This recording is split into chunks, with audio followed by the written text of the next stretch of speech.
Assalamualaikum warahmatullahi wabarakatuh. Berjumpa lagi dengan Ustazah Titin dalam pembelajaran tematik tema 2 Persatuan dalam Perbedaan.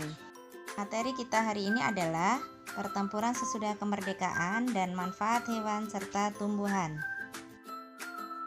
Di antaranya adalah pertempuran Ambarawa. Pada tanggal 20 Oktober 1945, tentara sekutu Nika di bawah pimpinan Brig Battle tiba di Semarang dengan maksud mengurus tawanan tentara Belanda. Tetapi mereka malah mempersenjatai tawanan tentara Belanda tersebut, sehingga menyulut kemarahan bangsa Indonesia. Pada tanggal 26 Oktober 1945, terjadilah pertempuran di Magelang oleh pasukan TKR dan Nika. Pertempuran ini terhenti setelah Soekarno dan Brig Battle melakukan perundingan yang menghasilkan kesepakatan. Tetapi pada tanggal 12 Desember 1945, pihak sekutu justru mengingkari perjanjian tersebut, sehingga pertempuran pun terjadi di Ambarawa yang dipimpin oleh Panglima Besar Sudirman yang baru saja terpilih sebagai pimpinan TKR. Akhirnya, pada tanggal 15 Desember 1945, pertempuran berhasil dimenangkan oleh bangsa Indonesia dan sekutu pun mundur, sehingga bangsa Indonesia bisa merebut kembali Ambarawa. Dalam pertempuran ini, gugur salah satu perwira besar, yaitu Letkol Isdiman. Dan tempat gugurnya Letkol Isdiman tersebut diabadikan menjadi Monumen Palaga Ambarawa.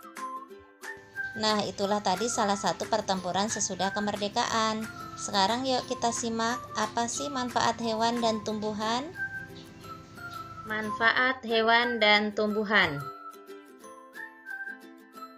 Adapun manfaat hewan adalah yang pertama, penghasil bahan pangan. Contohnya, ayam bisa menghasilkan daging dan telur. Kemudian sapi bisa menghasilkan daging dan susu, dan masih banyak lagi. Yang kedua, penghasil sandang.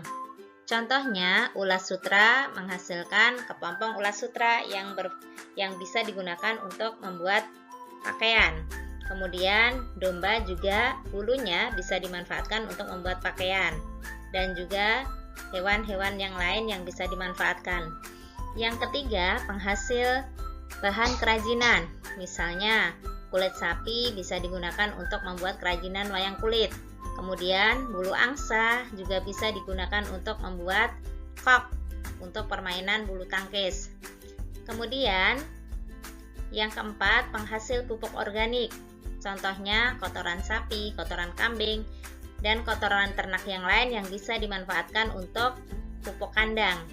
Yang kelima, penghasil tenaga. Tenaga gajah, kemudian kuda, kerbau, dan sapi.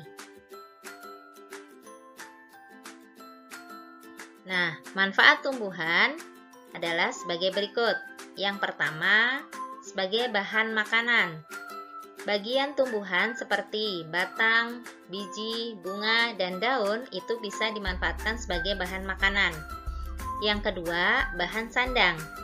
Serat kapas bisa digunakan untuk membuat benang dan bisa digunakan untuk membuat pakaian.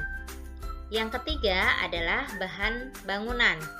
Contohnya kayu jati, kayu kelapa, kayu meranti, dan lain-lain. Yang keempat, sebagai bahan obat. Contohnya jahe, daun kumis kucing, dan daun jambu biji. Yang kelima, tumbuhan bisa dimanfaatkan sebagai bahan baku industri. Contohnya getah karet, getah kayu pinus, kemudian juga buah kelapa sawit. Yang keenam, bahan pewarna alami. Contohnya daun pandan, kunyit, dan sebagainya. Kemudian yang terakhir, yang ketujuh adalah tumbuhan bisa dimanfaatkan untuk menjaga kualitas air. Contohnya adalah tanaman bakau. Demikian pembelajaran hari ini, semoga bermanfaat. Wassalamualaikum warahmatullahi wabarakatuh.